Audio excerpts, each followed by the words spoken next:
Hello বন্ধুরা, আজকে আমাদের এখানে বৃষ্টি হচ্ছে। সকালবেলায় খাওয়া দাওয়া করে আমি একটু ওপরে আসলাম। রান্না এখনও কমপ্লিট হয়নি। তো দেখো আমাদের ওপরে কী করে জল ঢুকছে, পাইপ লাগানো হয়নি। আমার দাদাভাইকে বলেও পাইপ লাগাচ্ছে না।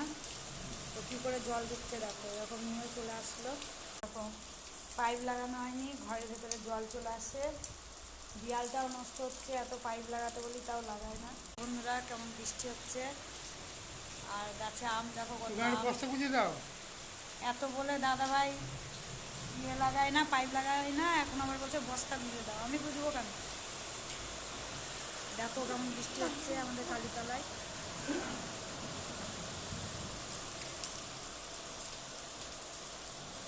ভিজিস না।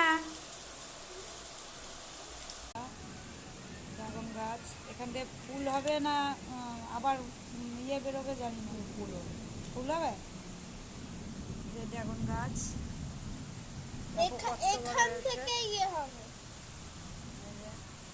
না, না এখান থেকে ইয়ে হবে। ফুল হবে, ফুল। থাক আর দিস না। জল দেবে। দেখো বন্ধুরা আমাদের উপরটা শুধু সবুজ আর সবুজ চারিদিকে। দেখো বন্ধুরা সবাই চলে এসেছি ওপরে। আমার দাদা ভাই ড্রাগন গাছ দেখছে। মেয়ে ড্রাগন গাছে হাত দিচ্ছিল বলে ওর বাবা বকেছে, মুখটা না দেখো। আমার দাদা ভাই এখন ড্রাগন গাছ যত্ন করছে, বিশাল যত্ন করে। ও এসে এসে জল টল দেয়।